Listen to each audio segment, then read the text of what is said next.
Hoje falaremos sobre diabetes. Diabetes é uma doença que pode se manifestar de diversas formas diferentes, mas o nome que essa doença recebe tem origem no sintoma que se manifesta em todas as diferentes formas que ela se manifesta. A presença de um grande volume de urina. Então, quais são os tipos de diabetes? Primeiro temos a diabetes mellitus. Mellitus deriva de mel, então ela está associada com a presença de açúcar no sangue.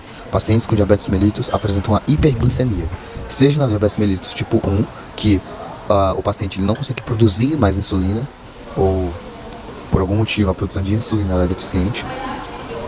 E lembrando, a insulina é um hormônio que é capaz de pegar a glicose da corrente sanguínea e injetar ela na célula, digamos assim, né?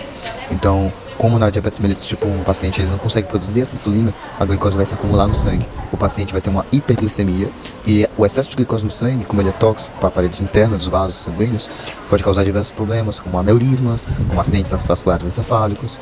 E em casos mais sérios, pode causar destruição dos vasos, que vai começar sendo mais grave pelos vasos mais finos, ou seja, a ponta dos pés, os capilares sanguíneos, a ponta dos dedos. E é aí que você tem a manifestação de alguns dos sintomas mais conhecidos de diabetes mellitus, que é a presença de necroses teciduais que se manifestam em estágios mais avançados da diabetes. A diabetes mellitus tipo 1 é o tipo de diabetes que é autoimune. Muitas vezes, indivíduos que apresentam essa doença vão começar a apresentar por causa que as suas próprias células de anticorpos começaram a atacar as células beta-pancreáticas. As células beta-pancreáticas são as células do pâncreas que vão produzir essa insulina. Então, o diabetes mellitus sempre vai ter a ver com a hiperglicemia. Hiperglicemia vai estar associada com aqueles sintomas já mencionados, a facilidade de aneurismos, a predisposição a AVEs, a predisposição a necrose dos tecidos pela destruição dos capilares mais finos, que são mais afetados pela hiperglicemia, que é tóxica quando é a longo prazo, em grande quantidade. E vamos diferenciar a diabetes mellitus tipo 1 e tipo 2. A mellitus tipo 1, ela é muitas vezes causada por doenças autoimunes, como já falamos, mas a diabetes mellitus tipo 2, ao invés de ter um problema na produção da insulina, o problema vai ser na recepção da insulina por parte das células receptoras. Então, na diabetes mellitus tipo 2, nós vamos ter muitas vezes pacientes obesos que, ao se alimentarem muito de carboidratos com muita frequência, tem uma presença de glicose no sangue muito constante. E essa ingestão constante de carboidratos, ingestão constante de glicose, que estimula a produção constante de insulina, vai causar com que a célula esteja recebendo o tempo todo insulina, para receber o tempo todo glicose, e chega uma hora que, de tanto receber esse hormônio da insulina, ela se dessensibiliza, o que nessa circunstância é totalmente normal. Toda vida que sua célula é exposta a algum hormônio, a algum fármaco, ela sendo exposta a muito longo prazo, eventualmente ela perde a sensibilidade. Do mesmo ocorre com a insulina nas células. Isso que é perigoso. Então, nós já entendemos. Diabetes mellitus pode ser tipo 1 quando ela é autoimune, tipo 2 quando ela acontece por dessensibilização das células. Em ambos os casos, na diabetes mellitus, associe, vamos ter uma hiperglicemia. Hiperglicemia é perigosa para a parede interna dos vasos. Essa intoxicação por excesso de glicose pode acabar destruindo os vasos, começando pelos mais pequenos.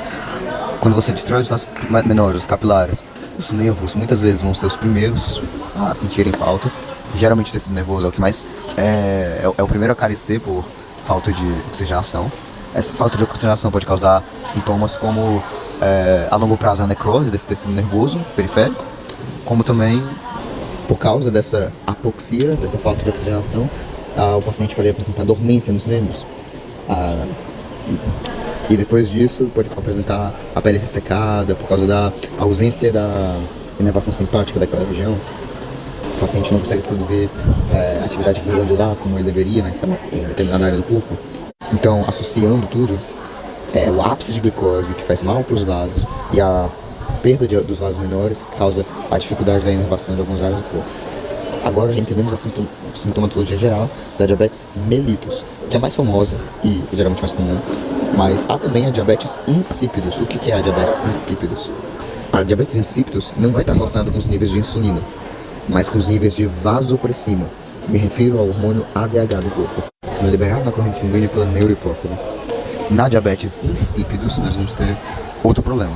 No latim, insípido significa sem sabor ou sem gosto. E se refere à hipoglicemia que nós vamos ter nessa patologia. O que eu quero dizer? Eu quero dizer que o hormônio ADH ele atua no corpo diretamente nos rins. nos rins, ele vai promover a reabsorção de água pelos ductos coletores. O que isso significa? Significa que nossos rins estão lá produzindo urina. Para não produzir urina demais, o ADH vai atuar reabsorvendo um pouco dessa água que está sendo produzida na urina, para a gente não perder água em excesso, certo? Então o ADH ele atua promovendo a retenção de água no corpo. Qual é o problema? É que a diabetes insípida ela pode ser central ou periférica. Quando ela é central, a nossa neurohipófise não consegue produzir o ADH de forma correta. Por não produzir ADH, a gente não vai ter essa barreira impedindo que a água escape. Então, nosso paciente vai apresentar poliúria, olaciúria, ele vai ficar urinando com frequência, com muito volume, mesmo bebendo pouca água. Por quê? Por causa que ele não tem esse ADH que está barrando isso. Na diabetes insípidos, isso é a central. Quando ela é periférica, o problema é nos rins, que não estão absorvendo esse ADH da forma devida. Por eles não absorver, eles não receberem esse ADH direito, eles vão apresentar os mesmos sintomas. O paciente vai urinar demais, urinar sem precisar, e o que ele tiver no sangue que ele precisa conter, ele já vai jogar fora na urina. Por isso que nosso paciente apresenta uma hipoglicemia, por causa que a glicemia dele está sendo toda empacotada e jogada fora quando ela passa pelos rins. Não à toa, o paciente pode apresentar fraqueza, tontura e precisa ter essa glicose monitorada.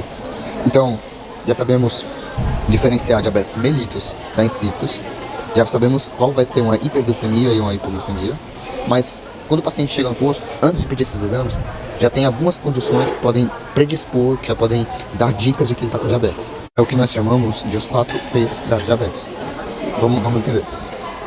Primeiro P, polifagia.